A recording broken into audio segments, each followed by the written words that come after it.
And welcome aboard the Universal Studio Tour. Take your seats, get comfortable. We're gonna get going here soon. If you're traveling with any small children, anyone whose feet don't touch the floor, move them towards the center of the rows away from the outside gates for their safety. And if you're near a gate to the left-hand side, watch your hands and feet when they close the gates. We don't want to pinch your fingers. You see, if your hands get injured, it makes it extra hard for you to clap for me. And I love when people clap for me. Try it, it's fun. Clap for me. What? For me, wow, so unexpected. Thank you guys. My name is Alex. I'm gonna be your tour guide, okay? I'm gonna take you around one of the biggest, busiest, and oldest movie studios in the world, Universal Studios. And it's a special tour because we're still celebrating Grinchmas here at Universal. Happy holidays to you all. Hope you're having a festive day so far. Does everybody have a pair of 3D glasses? Yeah? Okay, because you need a pair of those. So if you don't have a pair, raise your hands right now so we can get you some. Anybody? I don't see any hands in the air, but I kind of got a glare. So if you do have your hand in the air, you need a pair of 3D glasses. You still got time to hop off the tram, go grab a pair, or wave down one of our friends in blue over here, one of my coworkers, and they will grab you a pair of 3D glasses. You don't have to wear the glasses right now. The screens on the tram, these screens, they're two-dimensional. I'm never going to be in 3D, okay? I'm never going to be like, out of the screen. I wish you could, but I can't. So we'll save that for King Kong. You hold on to your glasses. I will tell you when to put them on, okay? All right. Well, we've had a lot going on recently on the lot, making a lot of TV shows. Obviously, right now we're on a weekend, and it's also the holidays, so not a lot happening at this very moment. But next week, when the holidays are over, all the filmmakers, all the set builders, the lighting technicians, all the actors, producers, they'll be back here on the lot making more content. We've got a couple of big top secret productions on the lot, which means they're NDAs, non-disclosure agreements. It just means there's big stars maybe attached or a lot of fandom or something like that, so they're keeping it quiet so that no spoilers get out to the larger audiences, right? But we will still see some of the production that's been happening on the lot for those movies or shows. And we've also got a lot of TV that I can tell you about. The Voice films here all the time. They just wrapped up season 28. They've been working on Reba McEntire's new show, Happy's Place. Let me show you a tidbit of that with Reba. Hey there, I'm Reba McEntire, and welcome to Happy's Place. We shoot our heartfelt comedy right here on the Universal lot. Now, unlike most TV shows, we are a multi-camera sitcom, meaning several cameras capture every scene from a different angle all at the same time. Each episode takes about a week to make, from the first read-through of the script to rehearsals to taping in front of a live studio audience. And let me tell you, every step is a blast. Enjoy the ride, and we'll see you at Happy's Place. I'm starting to sweat. The men are the ones that's supposed to ask the women out. That hasn't been true for 30 years. I haven't dated in 30 years. Happy's Place. Friday on NBC and Peacock. Yes, Happy's Place, filmed right here on the lot. A multicam sitcom, which is a traditional style sitcom, right? With multiple cameras filming at the same time, a live studio audience. Nowadays, most of our shows are single cam comedies, which means they're filmed more in the style of a movie or something, following one camera at a time, capturing a specific shot in each moment of a filming day, and then cutting it all together, right? With no studio audience. One of the shows that's like that, that's here on the lot recently, St. Dennis Medical with Wendy McLennan Covey and David Allen Greer. Have you seen it? Welcome to St. Dennis Medical Center. St. Dennis Regional Medical. I have access to some really good stuff, and I will hook you up. Yeah. No, man. That was a test. Like the Avengers, you know? We're not supposed to have favorite patients, but we do. I almost don't want them to get better. Pale, kind of blotchy. It's the other one. Oh my God, that's much worse. Wow. Yeah, both of those shows I just showed you streaming on Peacock, our streaming service, but some of our other shows actually stream on other streaming services as well. We produce and make Hacks with Gene Smart and Hannah Einbinder. It's our Emmy Award-winning comedy made right here at Universal, but they stream that on HBO Max. One of my favorite shows we made here a couple years ago was Never Have I Ever with Maitreyi Ramakrishnan. That streams on Netflix, but it's a Universal show, so that happens a lot. There's a slight difference between who produces the content and who streams or distributes the content. So we'll talk a little bit about that as we're making our way around the lot. Folks, just to double check that everyone has a pair of 3D glasses, yes? Raise your hand, make some noise if you need a pair of 3D glasses. Okay, I think everybody has them. Excellent. Once again, you don't have to wear them at this moment. And then reminder, small children towards the center of the rows away from the outside gates for their safety because things are going to get bumpy on our trip around the lot today. We have 400 acres of movie studio. We've been here for 110 plus years at this point, almost 111 years. And we've been giving tours of our studio for 61 years, since 1964. Been around for quite a while doing this. It's changed a lot over the years, and our tours become so famous, so recognizable, because it's actually been featured in movies and TV shows. Let me show you some of our favorite trameos, as we call them. Because we've been featured so often on screen, movies and TV shows sort of act like a scrapbook for our studio tour, documenting all the changes. This is one of our first trams here. It's called a glamour tram. All right, this is what we were driving around in the 60s. Then we got so many people here wanting to take the tour that we needed to expand our tram, make a bigger tram. So we made our super trams, which looks like this. Eventually, in 2000, we added onboard video. There's our old animatronic King Kong. And now all of our trams are turning into electric vehicles. So things keep changing here at the studio tour.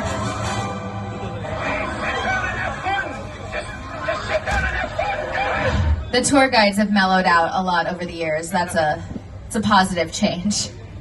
Folks, good news. I am not going to drive this tram. You're welcome. They don't allow me to handle anything bigger than a Prius for everyone's safety. So today we got John up here behind the wheel. Everybody say, hey, John. Very good. He says hi. And it looks like we're about to hit the road. You guys ready to go see our movie studio? Anybody taking our tour for the very first time today? Amazing. Okay, well, I'll do my best then. I was gonna really relax this time, but I'll really give it my all just for you guys. So happy you're here to check out the tour. It is the best thing to do in the park because it was the first thing ever here. The movie studio in 1915, the tour started in 1964, and the theme park didn't really start until the 90s. So this is the origin story of Universal Destinations and Experiences. So let's go see our movie studio. Oh, I've got one more person to introduce, my special celebrity guest star for the tour. You would know him as the host of The Tonight Show, but I know him as my close friend, Jimmy. He bought me a churro just yesterday. Isn't that sweet? Say hello to my bestie, Jimmy Fallon. Oh, hey there. You made it. Welcome to the Universal Studio Tour. I'm Jimmy Fallon. I'll be making sure that you get through this experience in one piece. You've got the very best guide. Alex. And the greatest driver. John. They're the best. I love that. Even though Alex. it owes me $5. Oh. I know you guys are excited to get on the tour, but first, a few safety rules. Sorry, Jimmy. I thought the churro was a gift. That's my bad. I'll pay you back. First up, safety rules.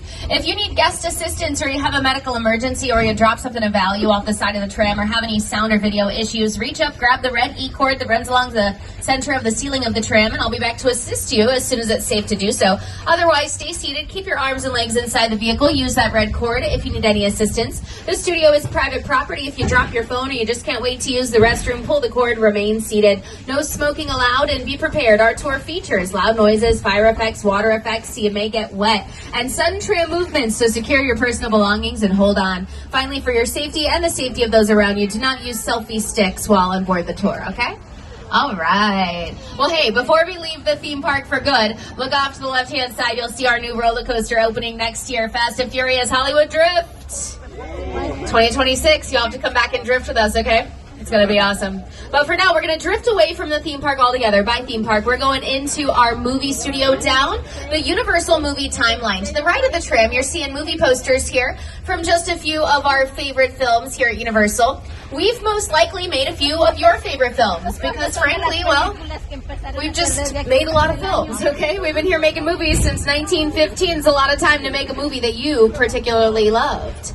We love all these movies, though. It all started back in 1915 with our founder, Carl Laemmle. Carl was originally a German immigrant. He moved to America in 1884, and he became obsessed with the art of motion picture. So much so that he wanted to create his own content. So in 1912, he started the Universal Film Manufacturing Company, which would later be known as Universal Studios. And he moved to LA in 1914, bought up this plot of land, and set about creating a one-stop shop for movie making, an entire city devoted to the craft of film. That's what he made, a city. This is not Hollywood or Studio City or Burbank. No, we're in Universal City right now, our very own filmmaking city. To the right is proof of our citydom. This is our city fire station right here, Fire Station 51. It's a real fire station. It has to be, because to be a real city as we are, you got to have a few things that all cities must have. So you got to have a fire station, you got to have a sheriff's station, a zip code, and at least one Starbucks coffee. You have to have one. So we have everything a city requires. The only thing we're missing, residents. No one lives here. Instead, we have artists that come together every day to bring you guys your favorite TV shows and movies. Now, where do we film the shows and movies? Well, most of that happens in these great big buildings we call sound stages. We have 36 of them here on the lot, but the first one you'll get to see is our largest and our oldest. It's stage 12 off to the left-hand side here. Stage 12 was built back in 1928 for the movie musical Broadway, and since then it's where some of the most memorable moments in filmmaking history have been brought to life.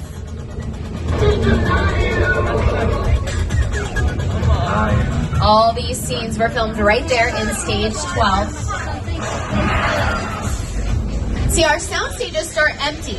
It's up to the production teams that rent the space to fill it out with whatever environment, whatever set their film or show requires, like the sets of Whoville, which were in stage 12, as well as 10 other of our sound stages. They were filming this in 1999, took up almost all of our lots, and carved the sets of Whoville out of styrofoam, making this now Christmas classic. So our sound stages start empty. We'll show you what that looks like here on your screens. Yeah. And our set builders on the lot can construct their sets right here. There's a wood shop, a metal shop, a plastic plaster shop here on the lot where you can construct a set from scratch. Then the filmmakers load it up into a soundstage, light it up, and start filming. Now, why do we film in sound stages? Well, they're 98% soundproof. The walls are 4 times thicker than typical walls and heavily insulated. That way it's always quiet on set, which is what we need when we're recording audio and trying to capture all the clever lines of dialogue being delivered by our actors. Recently, we've had a couple of very fun actors here for the show The Paper, which is a spinoff of The Office, following the same documentary crew that was filming Dunder Mifflin. Now they're filming a small town newspaper. Oscar Nunez reprises his role as Oscar in the story, and here he is with co-star Chelsea Fry to tell you more. Hi, Studio Tour. We're here on the lot where we film The Paper, which follows our characters' day-to-day lives as employees of a struggling newspaper, the Toledo Truth Teller. That's right. Unlike many other TV shows, The Paper uses multiple cameras and a variety of shot types and movements to give our show a true documentary feel. Because the camera is always around whenever we're on the set. It's important that we stay in character. Mm-hmm. Yeah, Oscar, what's your favorite part of working on the lot? I wasn't expecting you to ask me that question. You know what? I love being around talented, wonderful, hilarious people. I also get to work with Chelsea Fry. How about you, Chelsea? What's your favorite? Oh, I love waving to the trains. Oh. Okay. You can probably stop waving now. Yeah? That's right. It's great. Yeah, The Paper filmed in these sound stages coming up on the right-hand side. This is what we consider our sitcom location on the lot. A lot of famous sitcoms have filmed in these stages over the years. Different Strokes, The Jeffersons, Who's the Boss, Sabrina the Teenage Witch, Coach, all done here. 16 and 17 were recently home to the 5-Star Weekend with Jennifer Gardner, which is a best-selling novel that they turned into a show right here on the lot. Right next door, stage 18, that's where they filmed scenes from our Best Picture winner last year, Oppenheimer, with Cillian Murphy. And stage 18 and 19 recently where they were working on Hacks. And if you look to the left-hand side, you'll actually see base camp for Hacks, which is basically where they park all the trailers. The costume trailer, the hair and makeup trailer, the actors trailers right out here. Oh! Our first celebrity sighting, what a treat. It's Ted up here to the left-hand side. Hey, buddy. Drinking a generic beer. Delicious. He's got great taste, that Ted. See you later, Ted. Ted films right here on the lot as well. His TV series, prequel series to the movies. To the left-hand side, you're seeing these little Ted-colored buildings. These are our bungalows. They're offices for writers, directors, producers here in the biz. We're home to Mark Platt Productions these days. They brought you Wicked and Wicked for Good with Cynthia Erivo and Ariana Grande. Goodbye, Dorothy. Bye, Dodo. It's just that one road the whole time. What a touching display. Shiz. I scare you? I'm a public figure now. People expect me to Lie? be encouraging. Are you crazy? We could be happier when all your dreams. Please, where'd you get that? All right, up to the left-hand side, stages 25 and 26. This is where Owen is. Hi, Owen.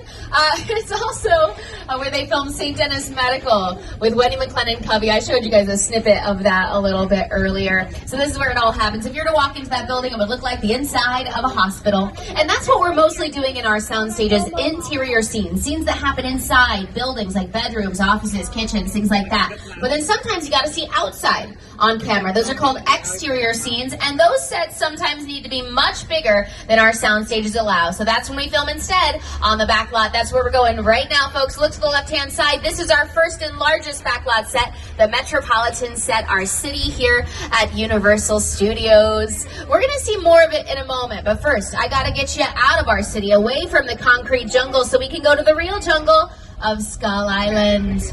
It's the original King Kong that made me want to direct movies. I saw that movie on TV when I was about 8 or 9 years old, and I wanted to become a filmmaker. I like films that just take you away from your real life and sweep you over the edge. Kong literally does that. I mean, you're on board the ship, you're sailing to a lost island, you're encountering monsters and creatures from, prehistoric times. So I was thrilled when Universal invited me back to Skull Island, and it's great to have you along for the ride. Now we have created this 3D immersive experience, so you're going to have your glasses ready. Don't put them on yet, but just have them in your hand because we're about to return to Skull Island. All right, thrill seekers, stay seated, keep your arms and legs inside the vehicle at all times, and hold on tight to your loved ones. By your loved ones, I mean your cell phones, okay? Please hold on to your cell phones. Secure your precious cell phones now. Really secure all your loose articles, because things are hard to retrieve from the depths of the jungle. And hold on, folks, things are going to get bumpy.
Congratulations, everyone. You just survived King Kong 360 3D.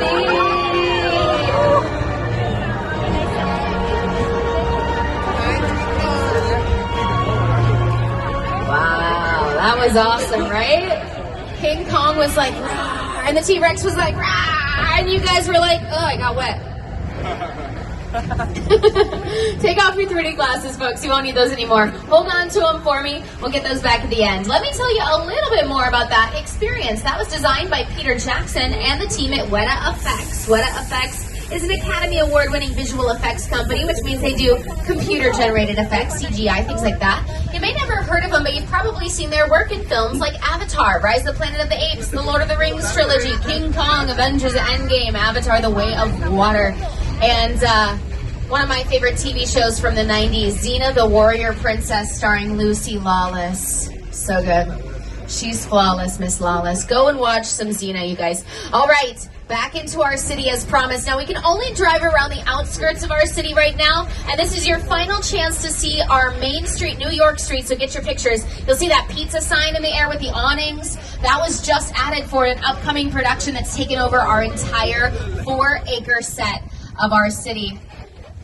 The pizza sign, that's what we would consider set decoration. We've got to add a lot to the set to bring it to life. Otherwise, it looks like a ghost town. We've got to add cars on the street lamps, bus stops, trash cans, signage, and all of the windows of the businesses. It's all set decoration, a very important part of the pre-production process.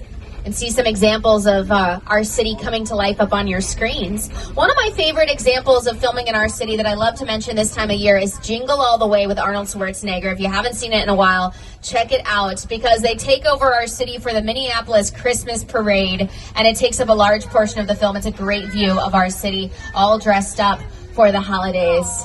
They also filmed that in the middle of summer, so everybody's in their winter coats, but it is boiling outside when they're filming. A couple of my other favorite productions that filmed out here.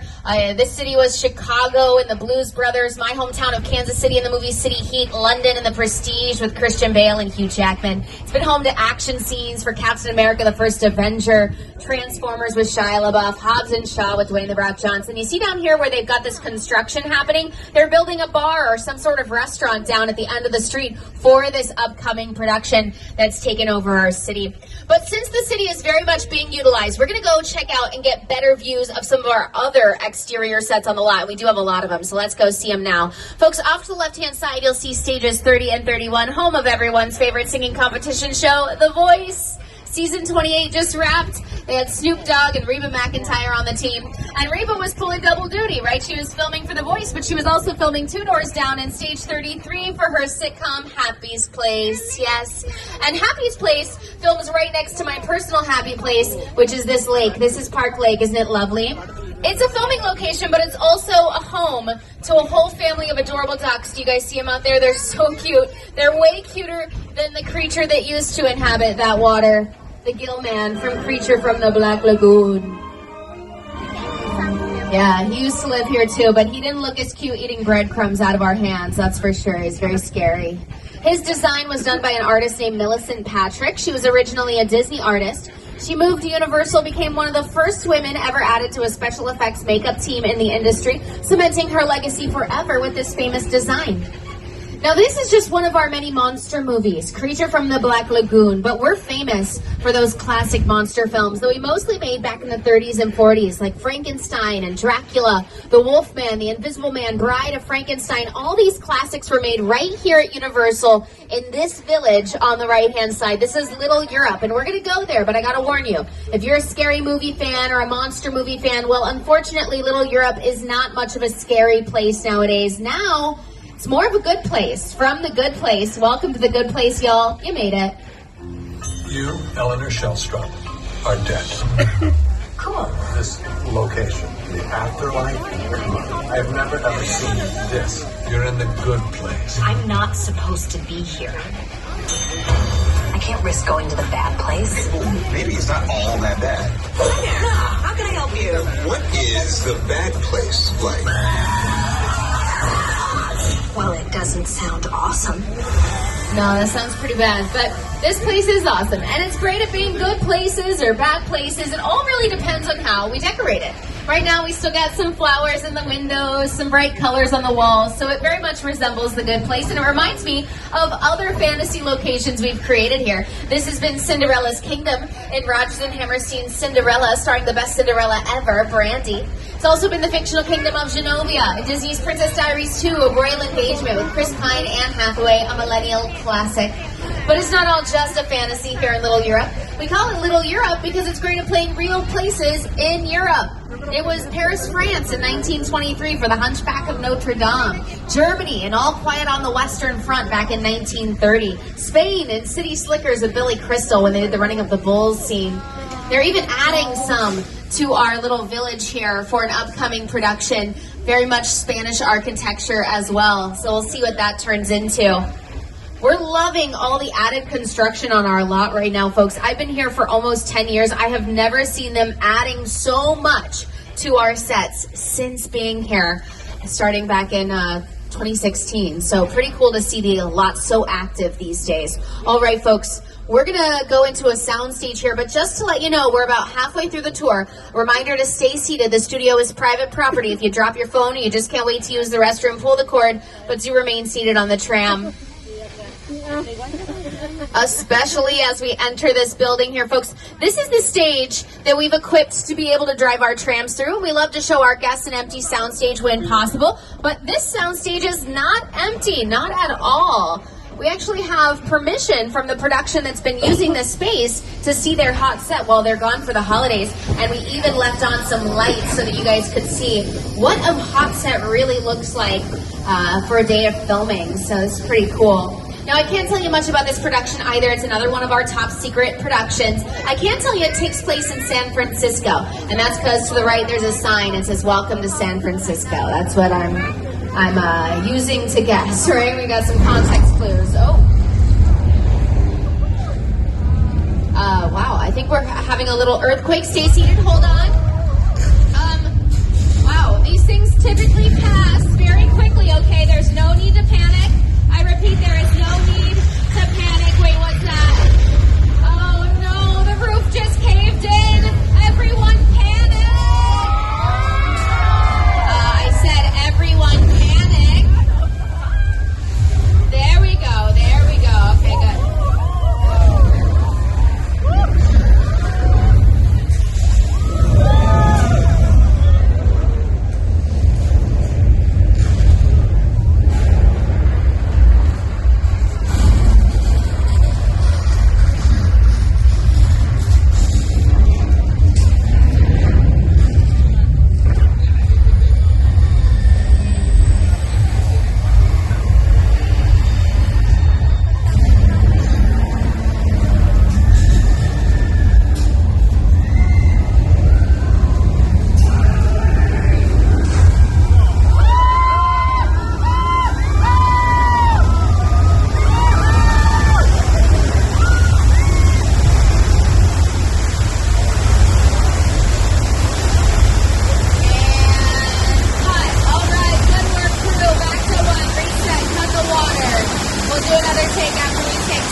Circle that take. That could be the one that makes the cut.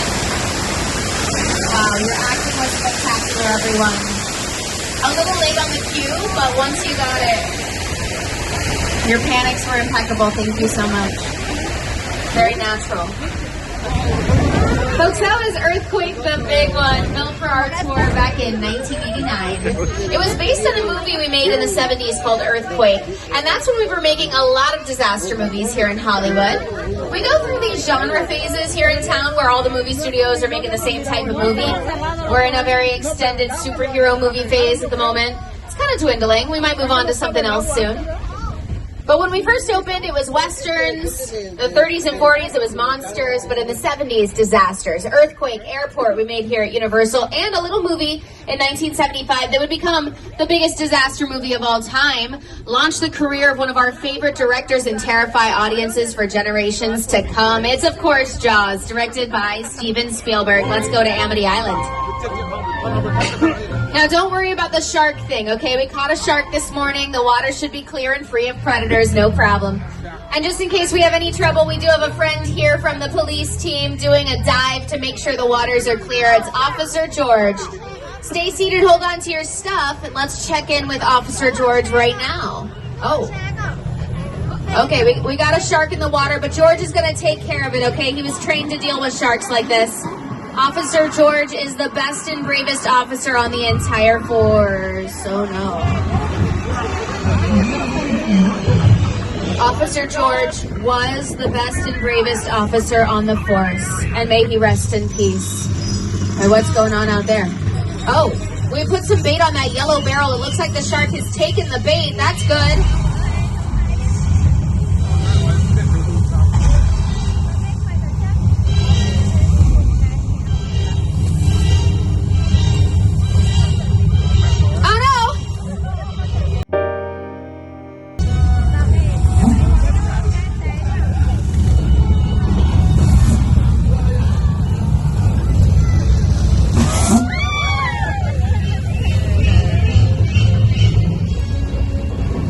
Oh, so scary. You guys okay? Is everyone here and accounted for? Yes?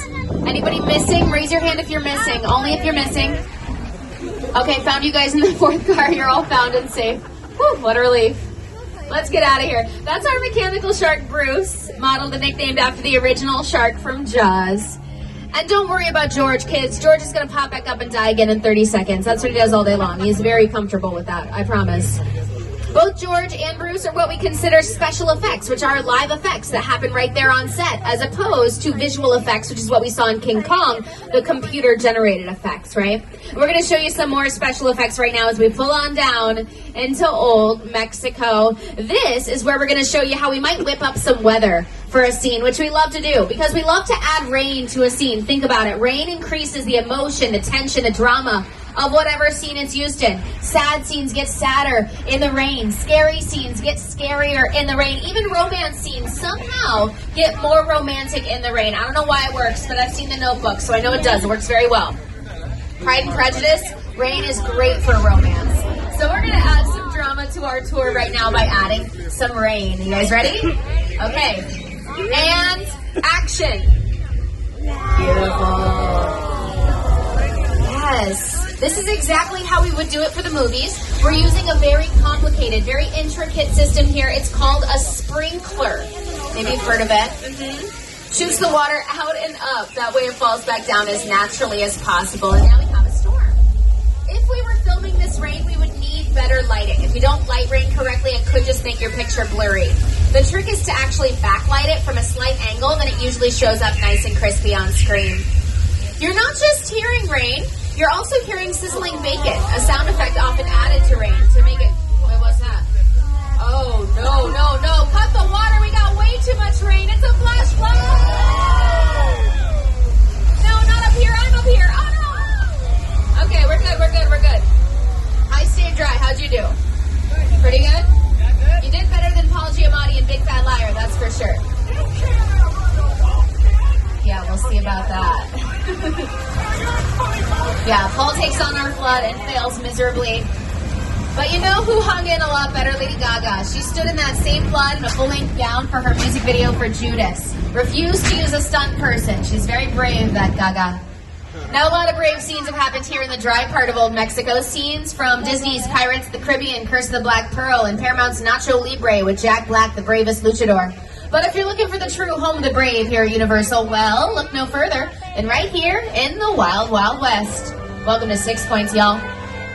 This is where we created some of the greatest westerns of all time with some of your favorite cowboys, like Death Street Rides Again with Jimmy Stewart and Miss Marlena Dietrich, or My Little Chickadee with Mae West and W.C. Fields. Added a couple of new favorite cowboys to the roster back in 2018 when they were here filming for Once Upon a Time in Hollywood, Quentin Tarantino's latest, with Brad Pitt and Leo DiCaprio. A couple of no-name actors you probably never heard of, but They're pretty good. They're pretty good. Now, these are our oldest sets in the lot. When we first opened, we were making a ton of silent westerns. Made over 200 in our first year of filmmaking right here on this set. But it used to be a bigger set. We have one western street now. We used to have 6 full western streets, and each street could support its own western movie. So we could make 6 westerns at the same time on the same set. Why? Because they were silent. Nowadays, with sound, we gotta spread out productions to keep everybody quiet, or better yet, put them in sound stages to get that good audio. But back then there was no audio. You could make as much noise on set as you wanted, so it allowed us to make a lot of movies in the same area. It also allowed us to invite guests onto the lot. Our founder, Carl Lemley, had a passion for showing people how movies were made, so he opened the studio in 1915 to the public. You could pay a quarter to come onto the lot, watch him film a western live in person. You could even cheer on your favorite cowboys because there was no sound. But in the late 1920s, when we made the talkies, movies with sound, we had to kick everybody off the lot. And it wasn't until the 60s, when we started this tour, that we were able to bring people back behind the scenes. And ever since, we've been adding fun attractions to entertain our guests, like our Flash Flood, added in 1968, and Jaws, added in 1976 with the help of our friend Steven Spielberg. The Jaws ride was almost the inevitable result of the size of the box office when Jaws first opened in June of 1975. And that was really the first time I ever got involved in the creation of a ride. It was a great honor to be invited into a creative circle of tremendous designers at Universal that were trying to figure out how to replicate what the movie had done to audiences in a real way by building a physical shark that would come out of the water and terrify tourists as they were sitting in the traffic. All right, I'm tired of terrifying the tourists. Let's go somewhere more comfortable. Welcome home to our residential section of the lot, our slice of suburbia. Off to the left-hand side, you see that yellowish house with the green roof? Boo Radley's house from To Kill a Mockingbird with Gregory Peck and Robert Duvall. Up to the right, our chicken ranch from The Best Little Whorehouse in Texas, starring Miss Dolly Parton, where she sang I Will Always Love You. But up to the left-hand side is our most famous residential street, and it's open today, which is so exciting. It's also one of our most active filming locations. So let's go down Colonial Street, or as you might call it, Wisteria Lane from ABC's Desperate Housewives. But long before the Housewives were even a glimmer in some producer's eye, this street was here, and we were making movies and TV shows on it. So let me show you around this street, this neighborhood, starting on the left-hand side, all right? So look at this brown house here. This belonged to Jimmy Stewart and his Invisible Bunny friend in the film Harvey from 1950. Right next door, the purple house is 1313 Mockingbird Lane from the Munsters in the 60s. Next to that is the yellow house that was home to the Hardy Boys in the 70s, and more recently home to Davy in our show Never Have I Ever. The gray house on the end is my personal fave. This is where Dr. Dre and Eminem stood outside of a burned-down house with a can full of gas and a handful of matches. Still weren't found out. They forgot about Dre music video. Very important cultural event for my generation. Another famous music video, Smash Mouth's All-Star, Hey Now, You're an All-Star. That all filmed here. They painted the houses crazy colors for that one. And that is why you film here on this street as opposed to in a real neighborhood. You can burn down the houses, blow them up, paint them different colors. The sky's the limit. Creative control is yours as a filmmaker. You can even change up the season, which we do a lot. Because we make holiday movies here, but we don't get a lot of seasons in LA. So we got to create it from scratch. When it was an East Coast fall for Casper the Friendly Ghost with Christina Ricci, we had to bring out colorful leaves, staple them up to the branches. When we wanted it to be winter for Candy Cane Lane with Eddie Murphy, we have to add the fake snow to the street. We call up a business called Snow Business. It's a real company in LA because there's no business like snow business, right? And they bring out all the fake snow for productions, take it all away when they wrap. So we can change the look of the street over and over again, which is good, we gotta. Because otherwise people will realize that all of our characters live in the exact same neighborhood. We can't have that. All right, folks, out of the burbs we go. I gotta take you up this street. This is Steven Spielberg Drive, the street we're on right now. It's the longest street on our lot, which makes a lot of sense because we have a very long relationship with our friend, Steven Spielberg. My entire career began with my relationship with Universal Studios just as a high school kid on a tour bus. Remember, in those days, there weren't trams, there were buses called the Gray Line Tour Bus. And I was so excited and thrilled to be on the lot. This was my first time ever on a movie studio lot. And during a bathroom break, I hid in the bathroom And when everybody left to get back on the bus, I waited another 15 minutes until I'm sure the bus left, and then I had the entire lot to myself that day. And in those days, movie lots were so crowded because all movies were made on film lots. Today they're made all over the world, on locations, but most of it was focused in those days, in the 60s, on the film lots. So nobody noticed me when I was going around from soundstage to soundstage, and I really felt, in my own young way, I owned the lot and had the most amazing day of my life. Yeah, that story takes place just a couple years before we started our studio tour. And when we started the tour, we were driving around this little cutie to the left, our Glamour Tram. Here it is with a bunch of other picture cars, vehicles that have been seen in movies and TV shows, some you might recognize. Cars do a lot of storytelling for our filmmakers. They tell the audience what time period we're in, what location we are. Sometimes they'll tell you something about the character who drives the car, their personality, their financial status, but most often they're part of the plot. They're driving forward the action, like in 1960's Psycho, when Marion Crane drives her car up a dark road in the middle of a stormy night and ends up right here at the Bates Motel. This is the motel from the sequels of Psycho, but up the hill, one of the oldest sets left standing in all of Hollywood, the original Psycho house. We're going to go see it for ourselves right now. Originally just two walls, the front and the left side. They built the third and fourth wall for the sequels, but they only needed the first two to create this shot, right? The front and the side is all you see from the bottom of the hill.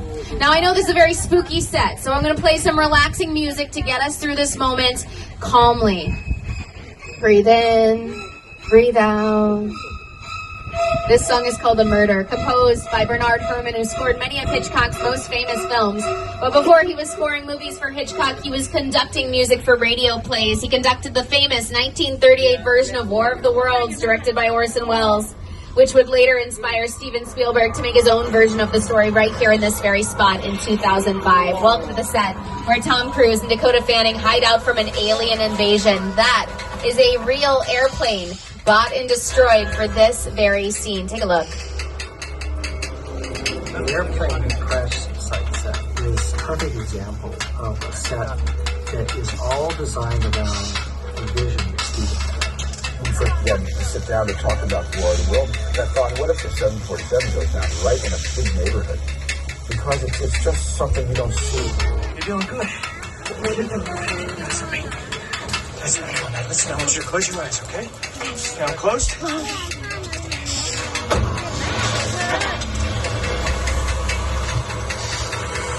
Robbie, get in. Get in. Get in, Robbie. We gotta go. We've only got a few minutes left in our tour, folks. Just a few minutes left. It's your final reminder to stay seated and pull the red cord if you end up needing any assistance. To be honest with you, though, I'm going to need a little assistance taking you to our next set. We're going to go to a set from another sci-fi thriller, a film called Nope, starring Keke Palmer and Daniel Kaluuya. Here to walk you through his set, Jupiter's Claim, is writer-director Academy Award winner Jordan Peele. Movie magic only happens when a team of collaborators, often in the hundreds, work together to take an impossible notion and bring it to life. This is Jupiter's Claim, a nostalgic, small-time Southern California amusement park owned by former child star Ricky Juke Park.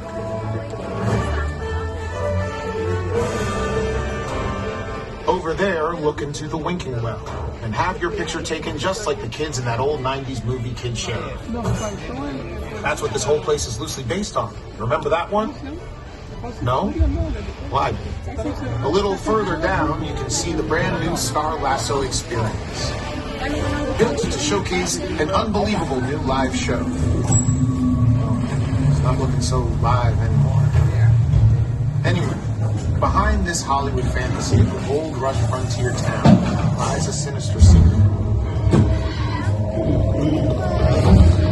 It is smack dab in the center of the UFO hotspot. What's a bad miracle? Welcome to the world of no.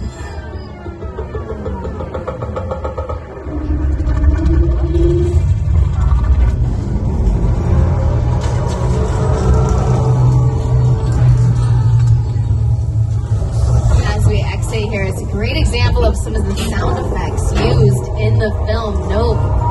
builds the anxiety, the tension in the audience.